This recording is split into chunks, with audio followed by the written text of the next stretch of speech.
right here at Jesus Cavite page. God is good all the time. God is good. Amen. All the time. God is good. Yes, all the time. God is good all the time. Praise the Lord. Hallelujah. Amen. God is good all the time. And all the time, God is good. Good evening to everyone. Welcome po sa ating OPM, our online prayer meeting. Dito lang yan sa Jesus Compi Church from Monday to Friday, 7 to 8 p.m. Mapagpalang gabi po sa ating lahat. My name is Brother Huge Espiritu. Ayan. Thank you, Lord. Salamat sa ating Panginoon. At meron tayong konting delay sa ating mga devices na ginagamit, and thank you, Lord. God is working, no, for our good talaga. Salamat sa Panginoon, at dalangin natin na yung gawain ito ay laging magpatuloy, no, at yung gawain naman talaga ng Panginoon ay hindi hihinto, no, magpakailanman. At salamat sa Panginoon dahil patuloy din tayong pinagpapala, binabasbasa ng mga biyaya, at lagi naman tayo dapat na magpasalamat sa Kanya. Amen. Thank you, Lord. Good evening sa iyo, Brother Yuma. Good evening sa iyo, Sis Marge Herbasio. Ayan, mapagpalang gabi, Sis. Thank you, Lord. Good evening, Sis Ruth Ononog, Sis Lola. Yes, Brother Yuma and Sis Ma, my loving wife. Amen. Yes, patuloy lang tayo sa ating gawain dito sa ating OPM. At yan, kung hindi mo pa natatag at nasi-share yung ating gawain, mga kapatid, now is the time. No, ibahagi natin yung kabutihan ng ating Panginoon at yung magandang balita ay lumaganap sa lahat ng dako. Praise the Lord. Yes, yung Panginoon yan, tayo ginagamit para sa kanyang karuan. Amen. At bago ang lahat, mga kapatid, tayo muna ay manalangin at humingi ng gabay sa ating Diyos na makapangyarihan sa lahat. Amen. Hallelujah, hallelujah, hallelujah. Yes, Lord, naman naming Diyos na makapangyarihan sa lahat. Maraming salamat sa kabutihan mo. At kami ay nagpupurit, nagpapasalamat sa iyo, Panginoon, dahil sa lahat ng mga biyaya na aming tinatanggap. Mga pag-iingat, Panginoon, sa araw-araw, Lord. Lagi ka nandyan at hindi ka nawawala, Panginoon. At lagi ka nakatingin sa amin. Sa lahat ng aming mga ginagawa, Panginoon, tulungan mo po na ang aming mga gawa, ang aming pananalita ay tulungan mo na magkaroon ng kabanalan, Panginoon. Sa lahat ng aming mga iniisip, Lord, ikaw po, Panginoon, ang mag-guide, magbigay ng direction, sapagkat ang iyong mga paggabay at pagtuturo sa iyong mga salita, Panginoon, ay mainam at napakabuti. At kami mananangan at kami ay sasamba sa iyo, Panginoon. Magpupurit, magpapasalamat. Tulungan mo kami, O Diyos, na maranasan namin, Panginoon, ang araw-araw na pagpapala ng iyong kamay, Panginoon, sa amin, Lord. At dalangin namin, Panginoon, na hindi lang kami ang makarinig ng magandang balitang ito, kundi mga mahal namin sa buhay, mga katrabaho, mga kaklase, Panginoon, at mga kapitbahay. Tulungan mo kami, Panginoon, gamitin mo pang malawakan. Salamat, O Diyos, sa kabutihang ito. At dalangin namin, Panginoon, ang success ng mga gawain, Lord, dito sa Jesus Compi Church at sa mga iba pang churches, Lord, na itinalaga mo upang magamit mo para sa iyong gawain, Panginoon. Maraming salamat po, at lahat ng ito'y aming binabalik na may papurit pa sa salamat at pagsamba sa iyong dakilang pangalan. In Jesus' name, Amen. Praise the Lord. Paglit lang po, mga kapatid, lang po.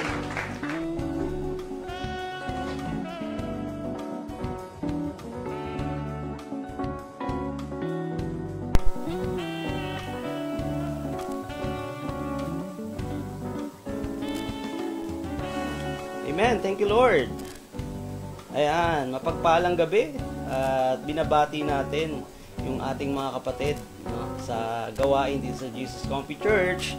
At yes, bati natin sila. Kasama natin sila ngayon. Sila Sis Adriana, si Mami A, praise the Lord. Sila Brother RJ. Yes, did you say Brother JS Raro? Yes. Salamat sa ating mga kapatid na patuloy na sumusubaybay ng ating gawain dito sa ating OPM. Mapagpalang gabi sa iyo, Pastor Roban, Sis Bel, yan, tsaka sa mga Rusid Kids. Thank you, Lord. Ginagamit din yan ng ating Panginoon. Mapagpalang gabi, Sis Nida. Yan. Sis Nida Rusid. Yes. Yes, taglang ng tag, mga kapatid. At no, balang araw, yung tinatag mo, kung ngayon hindi siya sumasagot sa panawagan ng ating Panginoon, hihipuin din siya. Patuloy mo lang siya pag-pray. Amen. Okay, Lord, at ang ating aawitin, mga kapatid, ay manatili ka. Pakipost po ang lyrics. At ayan, meron na rin pala tayong lyrics sa screen. Kaya, ayan, salamat sa Panginoon. Yes, handa na ba tayong umawit, magpuri, at ibigay ang isang oras para sa Panginoon? Tayo mo dyan, amen.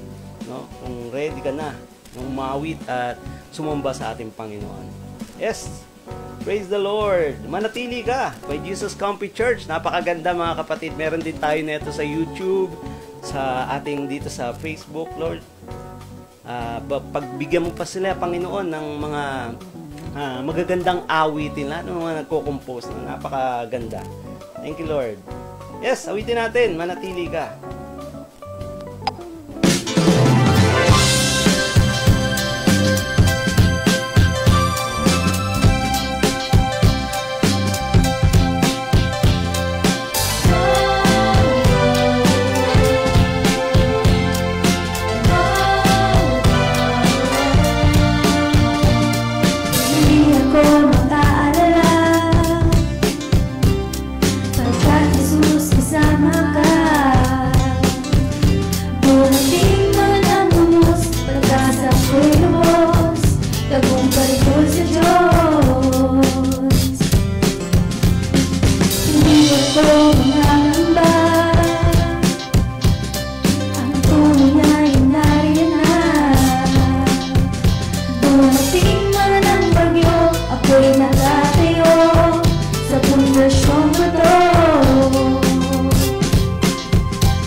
Lumapit lang sa Diyos.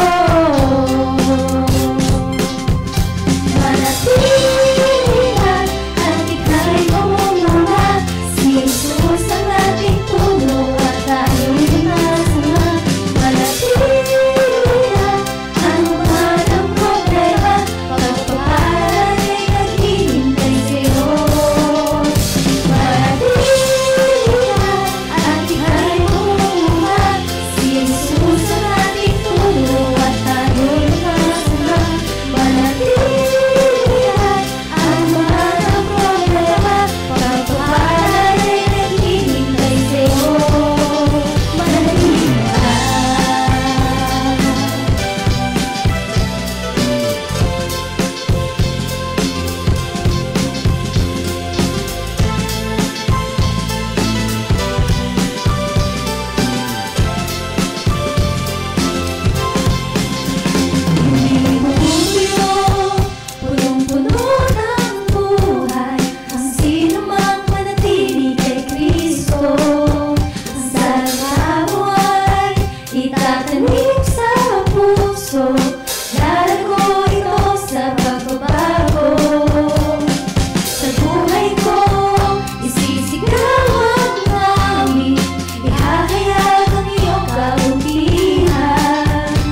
Praise the Lord. Yan, manatili ka kapatid.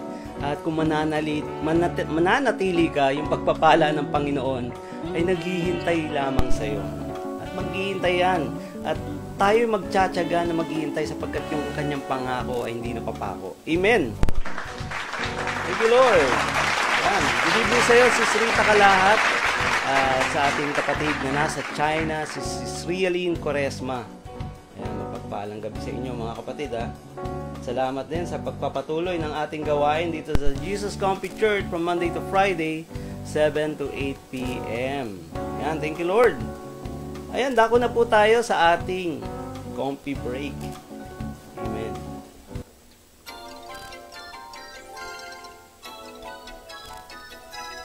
Dagdag kaalaman, matutuklasan dito sa Coffee Break. That's a good idea. Presented by OOPM Online Prayer Meeting.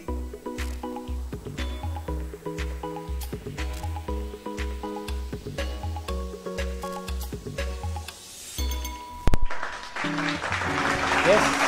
Amen. Thank you, Lord. Thank you, God. At sa ating comfy break, mga kapatid. Nandito na po tayo sa Proverbs 24. At babasahin ko sa inyo tong verse 13. Sabi rito, "My son, eat honey for it is good, and the dripping of the honeycomb are sweet to your taste." Alam niyo mga kapatid, yung honey, ginamit na ni King Solomon, no? To have a comparison. Yung honey kasi, kapag ka ikaw ay kumakain nito, at hindi mo ba alam na para kang nagkakaroon ng kalakasan, no? Parang na-rejuvenate yon, yung tinatawag na rejuvenate. Yung skin mo parang nagiging bata, no? Kaya kung gusto mo maging bata, minom ka ng honey. Ayan. Kaya alam mo yun, yung honey, napakaganda rin symbol, no? Dito sa Bible kasi it signifies blessing, and sinasabi ron, it revives souls, no? Provides success. At yung success, mga kapatid, yung honey is just like a word of God. The word of God is just like a honey, na kapag ka natikman mo ito, salita ng Panginoon, na yung mga pangako niya, ninamnam mo, talaga nga naman na ito'y aaraw-arawin mo, sapagkat yung salita ng Panginoon ay mabisa, at ang salita ng Panginoon ay napakamakapangyarihan. Kaya ano pag hinihintay mo? Uminom ka na ng honey. Ayan, salamat sa Panginoon. Amen.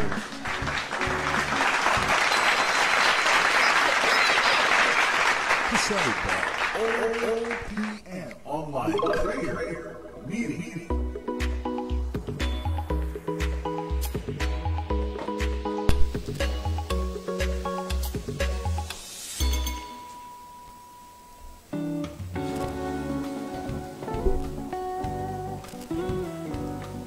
Yan. Yun ang ating comfy break. Medyo rush tayo pero glory to God, at ginagawa niyang magaang yung ating buhay, no? Yung pamamaraan natin, kapag ka sinabit mo yun sa Panginoon, talaga nga naman gagaang yung buhay mo. Gagaang yung mga yung nararamdaman at yung mga pag-iisip mo. Yung mga worries, tatanggalin ng ating Panginoon yan. Kaya magtiwala ka lang sa Diyos, kapatid. Yan. Thank you, Lord. Amen. If you are ready, mga kapatid, let's open our Bible in Romans chapter 8, verse 28 to 29. Ayan, napakaganda yan. At alam ko na alam niyo yung verse na yan, no? Yung passage na yan. Kaya, get ready your Bible and let us read His Word. Ayan, bago ang lahat, ni-invite namin kayo, mga kapatid, na sa ating gawain tuwing Sunday, no, dito sa GIG Mall, Las Piñas lang po yan, malapit para sa inyo. At dalangin natin na malapit man o malayo, pupunta tayo, no, at maglilingkod tayo sa ating Panginoon. Bibigay natin yung ating oras, no, na itinakda, no, 11:30 po yan, mga kapatid. Kaya dalangin natin na mag-invite pa tayo at magamit ka, kapatid, ng ating Panginoon sa gawain niya. Napakabuti ng ating Panginoon kasi pinakita sa iyo ng Diyos kung gaano siya kabuti sa iyo, pinakita ng Diyos na yung pagbabago mo. Kaya, mga kapatid, anong pang hinihintay mo? Share mo na yan, no? Yung mga kabutihan ng ating Panginoon. Amen! Praise the Lord! At salamat din sa ating mga kingdom builders, kingdom partners. Hindi natin nakakalimutan yan kasi ginagamit din sila ng ating Panginoon. May the Lord God return to you all the blessings that yung tamang pangangailangan, no? Na kailangan kasi minumold din yung puso natin ng Diyos. Kaya yung mga pangangailangan natin na talagang kailangan natin, ibibigay ng Diyos yan. Kaya salamat sa Panginoon. Amen! Let's go to His Word! Ayan, ready ka na ba, kapatid? Basahin natin tong Romans chapter 8 verse 29. I'm reading it in New Living Translation. Praise the Lord. Glory be to God. Yes, Lord. Salamat po, Panginoon. Sabi rito, and we know that God causes everything to work together for the good of those who love God and called according to His purpose for them. For God knew His people in advance, and He chose them to become like His Son, so that His Son will be the firstborn among many brothers and sisters. Let us pray, mga kapatid. Yes, Lord, Heavenly Father, we thank you. At Panginoon, puspusin mo kami, Panginoon, ng pagpapala ng iyong salita. Dalangin namin, Panginoon, ang salita mo ay tumimo sa aming puso't isipan.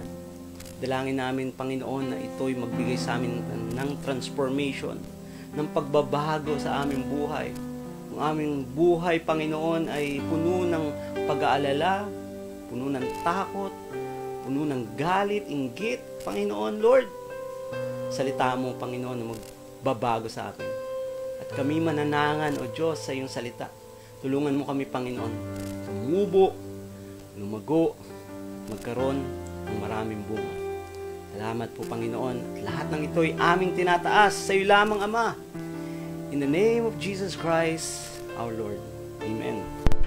Praise God. Thank you, Lord. Amen. Glory to God. At welcome po sa ating OPM, our online prayer meeting. Dito lang yan sa Jesus Comfy Church from Monday to Friday, 7 to 8 p.m. No? Kapag ka Monday, Tuesday, Wednesday, may replay tayo ng mga ating physical gatherings. Pero meron din tayo mga gawain, no? Na nagsasalita rito yung iba nating mga ministry leaders, no? At yung mga members, nagbabahagi rin sila. At salamat sa Panginoon dahil kahapon, kagabi, napakinggan natin yung prayer warriors. Praise the Lord. Napakaganda ng mensahe na binigay sa atin tungkol kay Daniel. Paano siya manalangin? Paano siya manampalataya, no, sa ating Panginoon? At dalangin natin na gayon din tayo ay lagi magtiwala at hindi manangan sa ating sariling karunungan.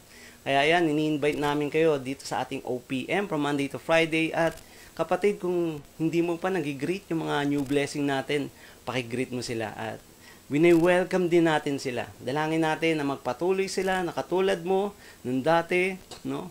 Paminsan-minsan nag-a-attend, pero ngayon nandito ka na palagi. Praise the Lord yan. Glory to God. Yes! At ang ating title, mga kapatid, no? Dito sa ating binasa is God is at work tremendously. Sabihin mo, God is at work tremendously. Ano ba yung tremendously? No? Sabi nga dun sa Romans chapter 8 verse 28, God causes everything to work together for the good, no? For our good, no? All things work together for our good. Para sa atin no? Hindi para lang sa Diyos, pero para sa atin kasi pinapakita ng Diyos ang kanyang pagmamahal sa atin. Kaya, for our good. Kaya, dito mga kapatid, no, tremendously, and let's talk about yung pagiging consistent. Ayan. Tanungin natin yung sarili natin, naging consistent ba tayo? Naging consistent ba tayo sa ating trabaho? Like for example, may trabaho ka, consistent ka ba na yun yung profession na ginagawa mo ngayon? Kung ikaw ay nasa accounting, or kunyari, like for example, ikaw nasa sales or nasa admin, ayan, consistent ba ang iyong mga ginagawa? Ang iyong pagtatrabaho, consistent ba yun? Every year. No? Ibig sabihin, consistent, no? Simula nung nag-apply ka roon hanggang tumanda ka, no? Ganun ka katagal sa company na yun. Consistent. At yan. At ang iyong love life din ba ay consistent na tinatawag, no? Consistent ba yan na hindi pa bago-bago yung tibok ng puso mo? Pag nakita ka maganda, doon ka lilingon. Ayan. Consistent ba yan? Yung grades mo, kapatid? At dalangin natin sa mga nag-aaral, maging consistent yung kanilang grade. Hindi yung consistent na lagpak. No? Kundi consistent na tinatawag na mapupuri mo talaga ang Panginoon. Lord, thank you kasi binigyan mo ng karunungan. No? At ang tataas ng grade ko. Naging summa cum laude ako. Magna cum laude. Wow! Amen. Thank you, Lord. Kaya napakaganda if you are experience those consistency in your life. Napakaganda nun, mga kapatid. There are good things and there are bad things in consistency. Kaya, alam ba yung meaning ng consistency is a lack of change? Yes, yung lack of change, ibig sabihin na parang hindi siya na katulad ng dagat, no, na pabago-bago yung alam. May ups and downs, no. Hindi yung tinatawag na consistency. Pero yung inconsistency yung tawag doon. Kaya yung consistency, it means parang uniform. Ayan. Katulad ng mga sundalo, naka-uniform sila pero meron din, no, na mga hindi nag-uniform, mga naka-civilian. So, masasabi mo rin na parang hindi rin sila consistent, no. At yung mga tinatawag, no, na sinasabi ron yung consistency is steadfastness, steadily, no, steadiness, equilibrium, tinatawag, mga kapatid, those things, what we call consistency. Yung parang hindi siya nagbabago, no. Napakaganda pag-usapan tong consistency. Katulad nung kapangyarihan, no, ng ating Panginoon. Let's talk about the power of God. Let's talk about the power of God into your life and talaga nga bang nagma-manifest, no, yung power ng Panginoon sa iyo sa araw-araw ng pamumuhay mo, no, na palagi ka na lang nadadapa, nalilate sa trabaho, no. Those things, no, na tinatawag parang lumalagpak tayo sa mga bagay na yun, pero our God, who has the authority, who has the power, no? Sinasabi rito na He is the one who owns the consistency, no? He is the author of the consistency. Mula noon, ngayon, at magpakailanman, ang ating Panginoon ay mayroong consistency. Katulad ng kanyang pangako sa iyo. Ano ba yung pangako ng Panginoon sa iyo? Sinasabi ron sa kanyang salita, may consistency. Sabi nga tapat at hindi nagbabago. That is our Lord Jesus. And when we talk about consistency, napakaganda. Siyempre, tremendously, no, ang ating Panginoon.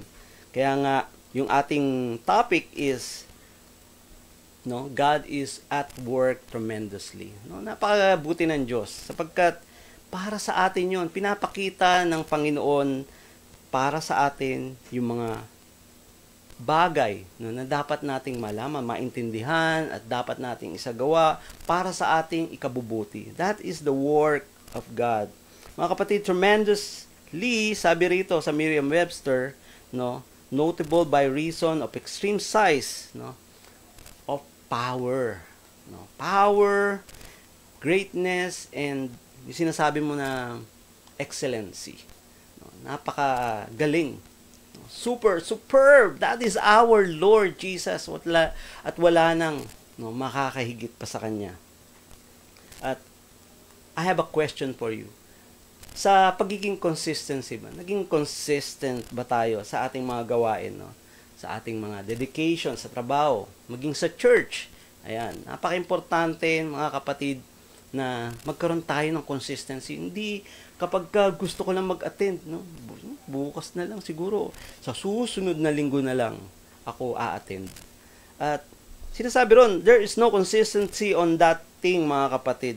Kaya we have to work that consistency. Kailangan ma-encourage sa atin yung consistency na tinatawag. Kung paano pinapakita sa iyo ng Panginoon yung consistency na yon, mga kapatid, gusto ng Panginoon na magaya natin yon. Hindi naman sa sarili nating kakayahan, hindi natin tatapatan ng ating Panginoon, kundi makalakad tayo, no, sa kanyang mga tinuturo. Kaya sabi rito, mga kapatid, in Hebrew words, yung salitang tremendously is word adhere, no? Adhere, parang dear, love, or endearment na tinatawag. Sa Tagalog, sinasabi rito, napakalakas. At sa English, mightily, no? He is superior, he is the sovereign Lord, no? At ito pa ang questions, no? Yung kalakasan ba? Nagmamanifest ba yun sa'yo? Kalakasan, yung pinapakita ng Panginoon sa'yo, nagmamanifest kaya yan? Or yung kalakasan na to, sinasabi mo lang na tremendous ang ating Panginoon kung tayo ay merong mga pagpapala, no? At sinasabi mo lang na napakalakas ng ating Panginoon, ino-honor mo yung ating Panginoon kapag wala kang nararamdamang sakit. Wala kang nararamdaman or nararanasang problema sa buhay mo, no? Sabi rito, mga kapatid, whatever you experience in life, dapat we should see God's work in a tremendous work. At sa mga bagay na yung, mga kapatid, if your perceptions will be like that, mga kapatid, dito sinasabi na God is really working in your life, no? God is really moving in your life. So, mga kapatid, in every situations, no?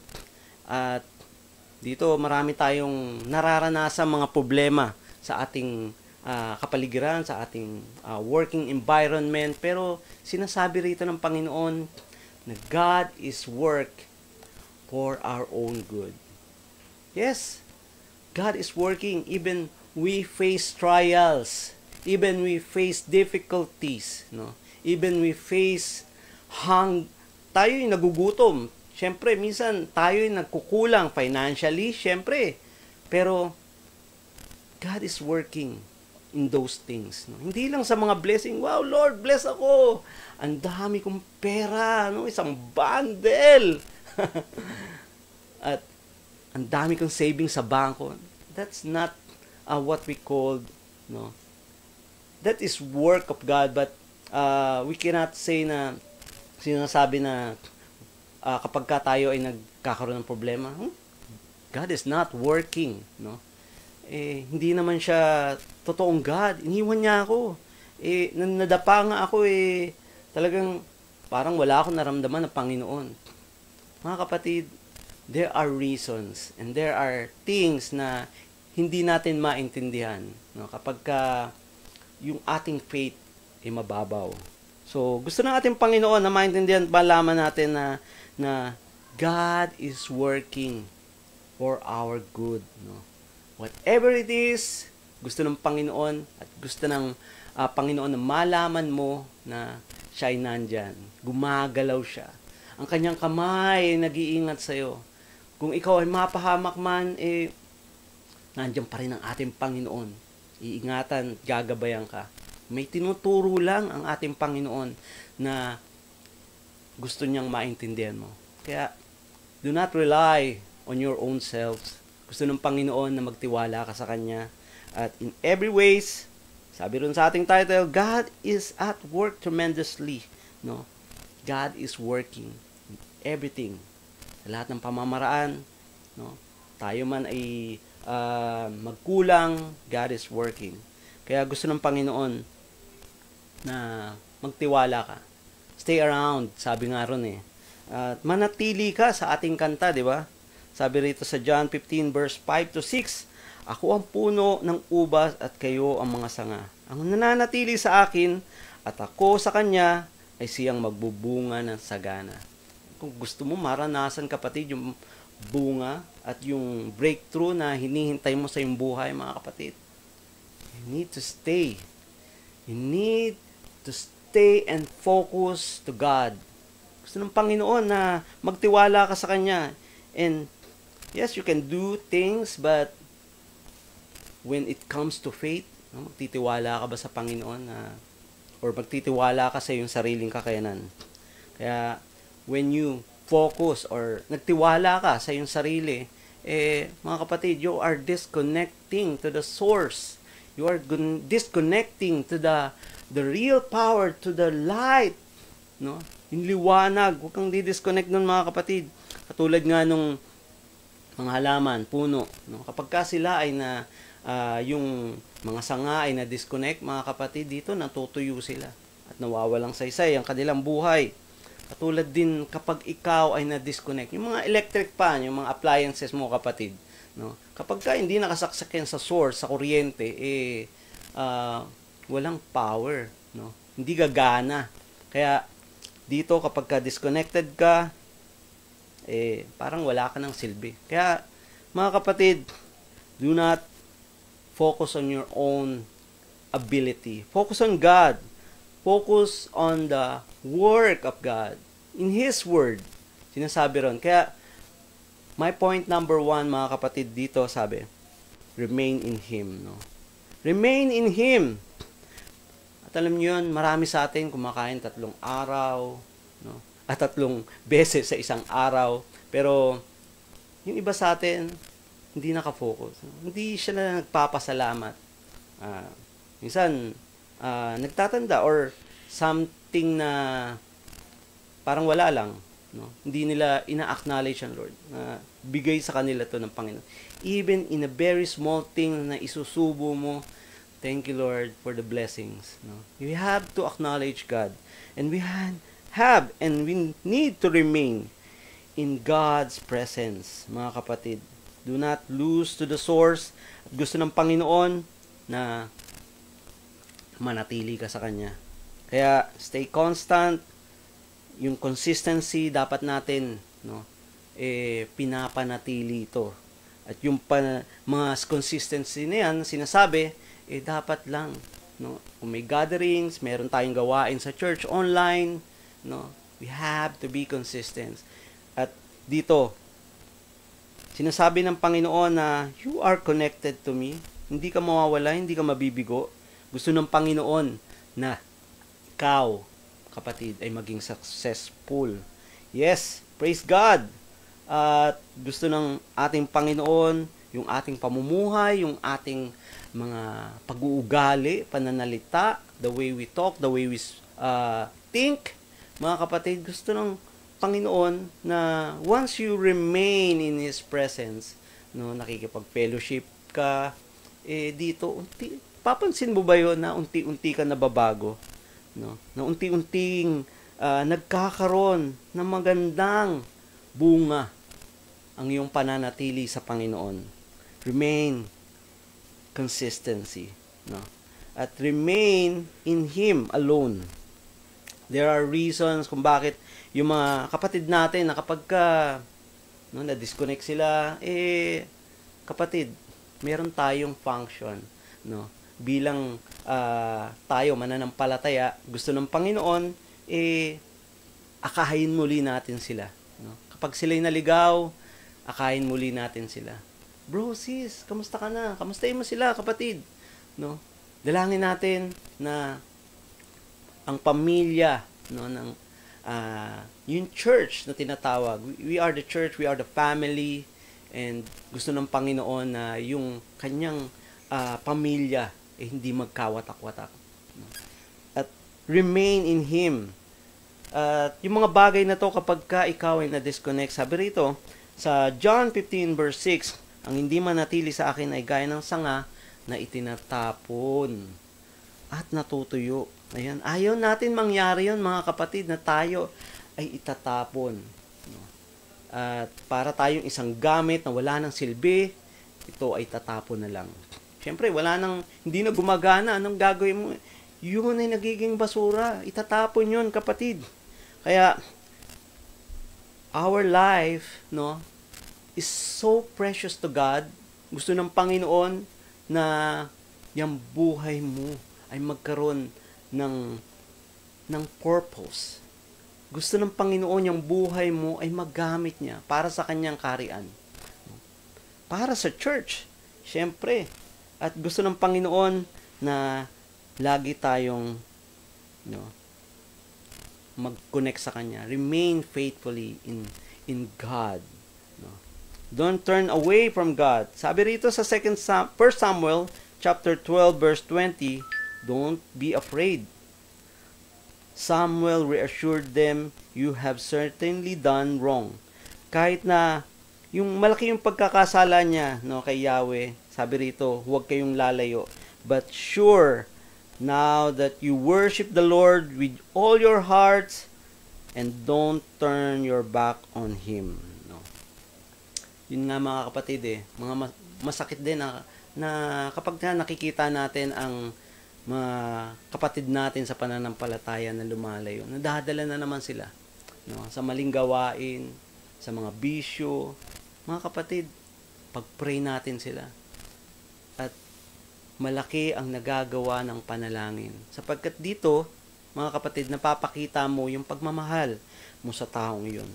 Kaya, let us remain focused on God. Let us remain in His presence. Mga kapatid, my point number 2, conform to His will. No? Once we remain in Him, ibig sabihin, we are conforming into His Word. No? We are not conforming to the word, to the Lord, to the world, no, dito sa mundo, but we are conforming to the Word of God.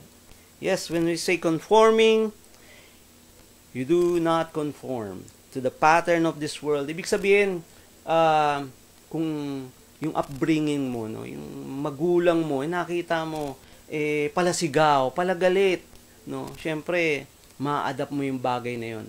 At sa ikaw bilang magiging padre de pamilya ka, or magiging ikaw ang magiging nanay nila, syempre na-adapt mo yon. Kung hindi yun nagbago, hindi ka naka-connect sa Panginoon, hindi mo ina-acknowledge si Lord at nagko-conform ka sa mundong ito na kung ano yung natutunan mo, yun na lang, mga kapatid, dito, patuloy pa rin yung kung ano yung nakagisnan mo, ganun pa rin. Kaya, dito sinasabi, do not conform to the pattern of this world, no? And sabi sa Romans 12 verse 2, don't copy the behavior and custom of this world, but let God transform you into a new person. Mga kapatid, sabi ron, into a new person. Now, once you submit yourself to the Lord, you give your life, you give your time, no? Dito, unti-unti, papansin mo.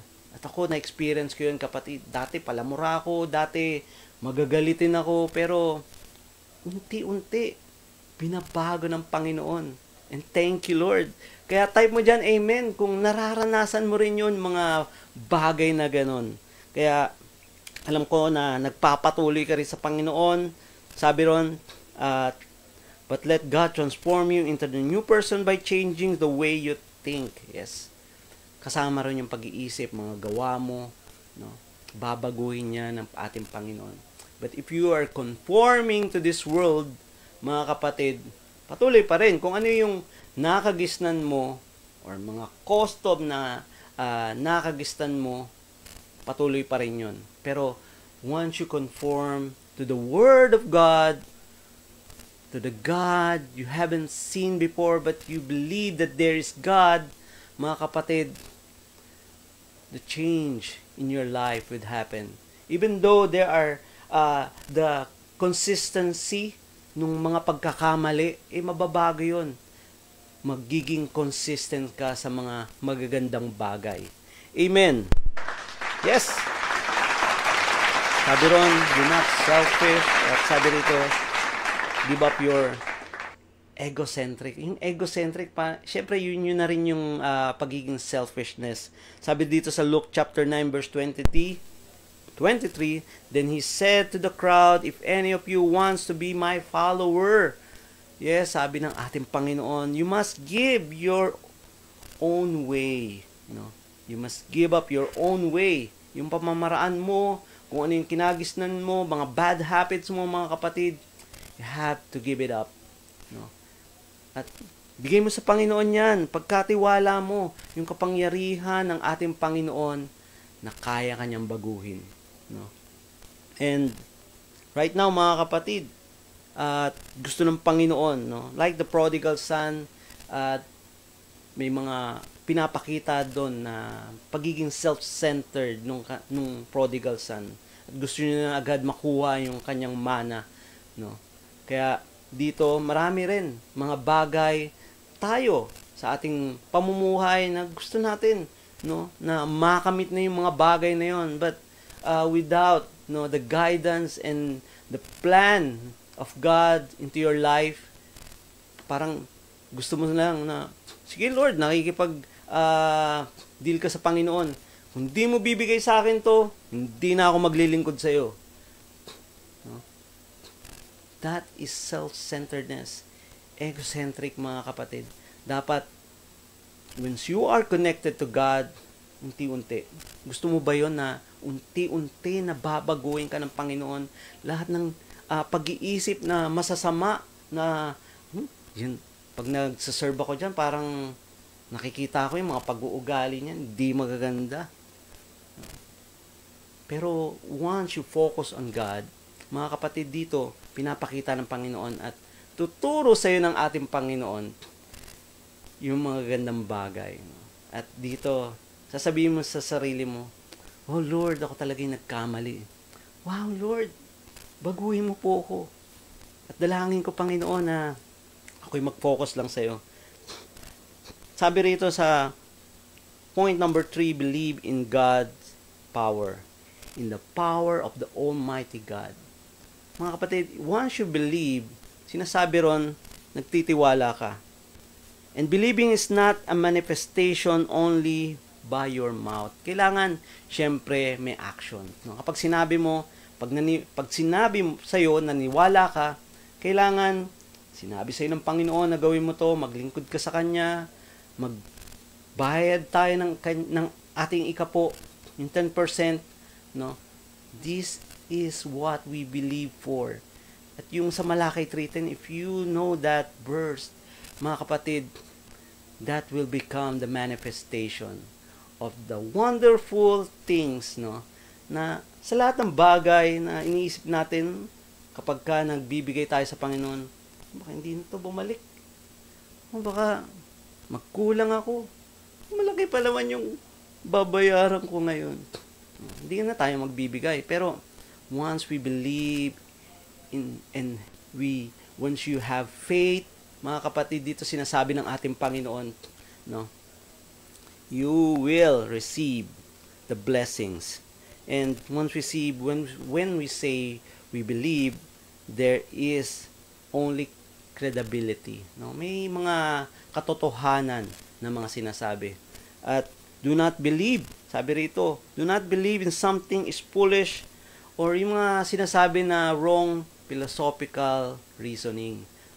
Alam niyo ba yun, mga kapatid, na sinasabi rito na sasama ka ba sa isang baliw? Sorry for the word, baliw, yung nagamit ko. Kung akala mo na tama yung ginagawa niya, sasama ka ba dun sa, maniniwala ka ba dun sa baliw na yun kung tama yung ginagawa niya or sinasabi niya? Yung baliw, sabi rito in English word, is crazy, lunatic, insane. At katulad dun na nakita ko, mga kapatid, dun sa jeep. May karatula dun sa jeep habang nagdadrive ako, nakita ko dun sa harapan, sa likod niya. Sabi ron, Pare, huwag kang matakot mag-abroad. At yung susunod na salita akong bahala sa asawa mo. So, dun pa lang mga kapatid, parang hindi mo alam kung niloloko ka or gusto niya lang magpakitang gilas or something na akala mo concern siya sa'yo, pero there is something pala na hindi magandang gagawin. That is insanity. No, parang kabaliwan. At yung katotohanan, mga kapatid, sinasabi, dito ka lang makakarinig ng katotohanan. Dito sa salita ng Panginoon. At every Christians, mga kapatid, dito napupunta. Hindi sila pumupunta, lumiliko sa mga maling daan. Dito pumupunta ang mga Kristiyano sa tamang daan. Kaya, dalangin natin na patuloy tayo ay baguhin ng ating Panginoon at instead na we conform to the pattern of this world, mga kapatid, magbasa tayo ng salita ng ating Panginoon. Dito natin maiintindihan at malalaman yung tunay na kahulugan ng iyong buhay. At once you believe in God, there are lot of things na babaguhin sa'yo ng Panginoon. Once we say, there is the power of God, magmamanifest ng kapangyarihan ng ating Panginoon sa buhay mo. And mga kapatid, I know that it is sometimes hard to believe, no? Na nararanasan ko ba talaga yung kapangyarihan ng ating Panginoon? Sometimes we questions those things. Tatanong tayo sa ating sarili, kailan kaya darating yung pagbabago na yun?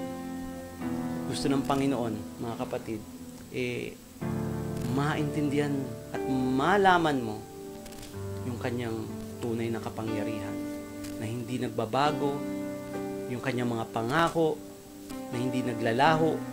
Gusto ng Panginoon na yung pag-ibig na binibigay sa ng ating Panginoon ay maranasan mo. Kaya nga, yung kapangyarihan ng Panginoon, ginamit niya para maranasan mo yung mga pagpapalang yon. Kapangyarihan ng Panginoon, yung salita na nagkatawang tao na ipinako sa krus. That is the power and the ability and the magnificent Word of God na kahit sino hindi kayang ibigay ang kanyang sarili para sa isang tao, para sa ating lahat. At napakabuti ng ating Panginoon. Once we believe, once we remain in His Word, mga kapatid, dito mararanasan mo yung tunay na kapangyarihan ng ating Panginoon. Salamat sa Panginoon. Praise the Lord. Thank you, Jesus. God is at work tremendously. Remain in Him, conform to His will, believe in the power of God. Mga kapatid, alam ko marami tayong pag-aalinlangan, marami tayong pagdududa sa ating sarili. At marami tayong katanungan na ang Panginoon ba ay babalik pa para ako'y iligtas? Ang Panginoon ba ay magbibigay pa ba sa akin ng pagpapala? Mararanasan ko ba yung pagbabago sa aking sarili? Mga kapatid, if you will remain in the work, in the Word of God, mga kapatid, ma-experience mo yung pagbabagong ito. Ma-experience mo yung pagpapala na gusto ng ating Panginoon na maranasan mo. Gusto ng ating Panginoon na ma-experience mo yung wonderful love, yung agape love, na unconditional love na inihain niya para sa'yo. Kapatid, if you will only knew that God loves you very much, na walang kapares yung pagmamahal ng ating Panginoon, mga kapatid, dito may pag-asa tayo. Dito may kasiguraduhan tayo. Dito may buhay na walang hanggan na naghihintay sa'yo. Kaya kapatid, I know that everyday narurumihan tayo, marami tayong mga nagagawang pagkakamali. Marami tayong nasasabing masama sa ating kapwa. Mga kapatid, let us ask forgiveness at humingi tayo ng tawad sa ating Panginoon. Once you say this word, kailangan nagmumula sa iyong puso. At sabihin mo itong mga panalangin nila ito. Sabihin mo, my sovereign Lord, my Jesus, my Savior, forgive me. Please forgive my wrong attitude, O Lord. Please forgive my mistakes. I am well aware that I am a sinner, Lord Jesus. I am deeply sorry for everything. I open my heart. I welcome you as my King and Savior. Please transform me, Lord. And I thank you for your forgiveness. Thank you, O Lord, for the love and mercy. And thank you, Lord, for the gift of eternal life. In Jesus' name we pray. Amen. Hallelujah. If you say that prayer, mga kapatid, God already forgiven you. Pinatawad ka na ng ating Panginoon. At gusto ng ating Panginoon na magpatuloy ka. Huwag kang hinto. Magkaroon ka ng consistency sa iyong devotion, sa pagbabasa ng salita ng ating Panginoon. Gusto ng Panginoon magkaroon ka ng consistency sa pag-attend sa church.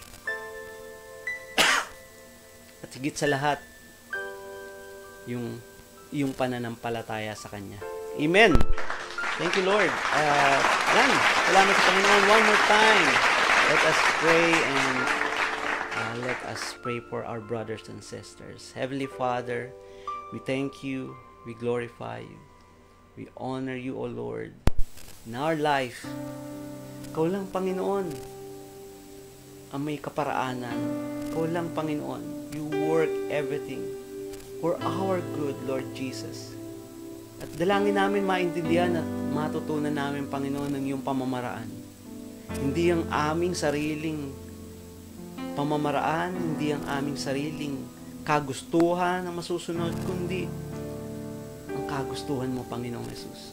At dalangin namin, Panginoon, na patuloy mo kami baguhin sa araw-araw.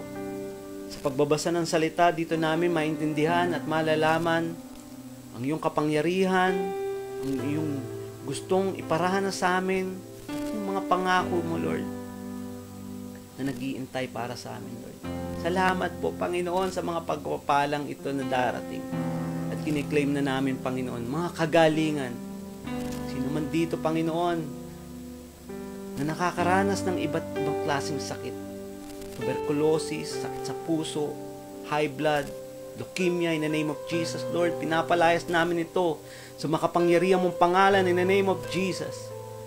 Lord, kami magtitiwala katulad, Panginoon, ng bulag, Panginoon, hindi makakita, Panginoon.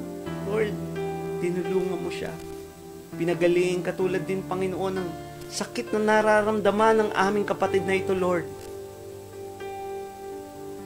Manampalataya ka, kapatid, in the name of Jesus. Paghagalingin ka ng ating Panginoon.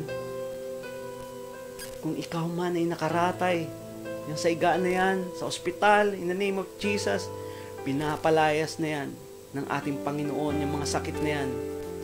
Claim mo na. You will become victorious in His place. And no weapons will form against us will ever prosper if you remain in Jesus. Remain in His Word. Mga kapatid, this will be your manifestation that the Word is working in you. That your faith in God is working in you. And no one can ever replace those magnificent work of God. Salamat po, Panginoon. At dalangin namin sa mga kapatid namin, Lord, na nag-aaral, bless them, sa kanilang mga tuition fee, O Lord. Ikaw po, Panginoon, na magpala. Sa mga nagbi-business, O Lord, increase their income, Lord God. And paramihin po, Panginoon, yung mga clients. Lord, tulungan mo po, Panginoon, na magkaroon pa ng maraming business ng mga kapatid na ito. At ikaw po, Panginoon, ang maitataas nila. Maging ang mga kapatid ko, Lord, na nagtatrabaho, Lord. Tulungan mo kami, Panginoon, magkaroon ng kalakasan sa araw-araw sa aming pagtatrabaho, Panginoon. Help us, Father God. Sa ilang kami, Panginoon, magtitiwala. Kung kami ay nanghihina, Panginoon, sa iyong salita kami lalakas. Makapangyarihan ang iyong salita. Buhay ang iyong salita.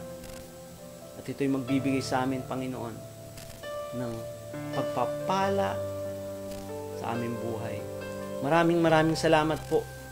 At lahat ng ito ay aming tinataas sa iyo lamang, Ama. In Jesus' name. Amen. Praise the Lord. Hallelujah. Napakabuti ng Diyos, kapatid. Kung nararanasan mo yung banal na Espiritu ngayon, kapatid, kasama mo siya palagi.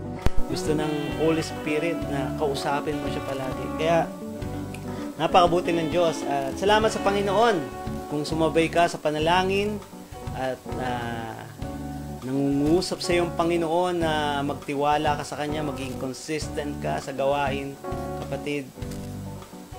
The Lord will give you and you will experience the abundant blessings of God. Salamat sa Panginoon. Praise the Lord. Yan. And let us declare, I am a child of the Most High God. I am blessed. I am full of wisdom, full of power, full of potential. I can do all things. I will overcome. I have a great destiny in Christ. I believe it and I receive it. In Jesus' name. Amen. Powers in you, Messiah. That is our Lord Jesus Christ, the King of Kings and the Lord of Lords. Ayan. Salamat, mga kapatid, sa pagpapatuloy mo sa gawain ito dito sa ating OPM, our online prayer meeting. Dito lang yan sa Jesus Comfy Church from Monday to Friday, 7 to 8 p.m. No? At yan, invite namin din kayo sa ating gawain sa Sunday, 11:30 dito sa GIG Mall Las Piñas. At salamat din sa nagbigay, no? Nagginamit ng Panginoon upang tayo ay sama-sama ron. Ginamit yung taong yon para tayo ay makaranas, no, ng pagpapala ng ating Panginoon. Sama-sama tayo magpupurit, magpapasalamat. Kaya salamat sa Panginoon. At salamat sa pag-join mo dito sa ating gawain. At dalangin natin, no, patuloy tayo. Bukas, mga kapatid, tabayan natin si Brother JP. Praise God. Good night. God bless you all.